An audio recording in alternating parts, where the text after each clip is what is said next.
14 നൂറ്റാണ്ട് മുൻപ് ഒരു ദിവസം തന്നെ 4-5 തവണ ഡ്രസ്സ് മാറിയിരുന്ന ഒരു ധനാഢ്യൻ മക്കയിലുണ്ടായിരുന്നു.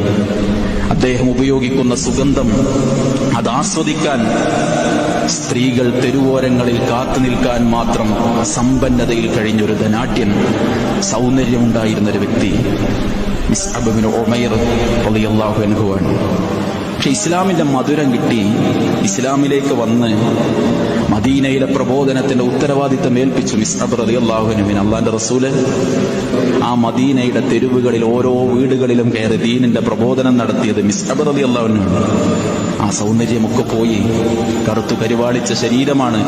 പ്രവാചകന്റെ മുന്നിൽ വന്നു നിന്നപ്പോ ശബ്ദം കേട്ടിട്ടാണ് പ്രവാചകന് മനസ്സിലായത്, ഉഹുദിന്റെ രണാങ്കണത്തിൽ മുസ്അബ് ഷഹീദായി. ഷഹീദായ ആളുകളെ മറവ് ചെയ്യാൻ നബി സല്ലല്ലാഹു അലൈഹി വസല്ലം മുസ്അബ് റളിയല്ലാഹു അൻഹു ബാക്കി വെച്ച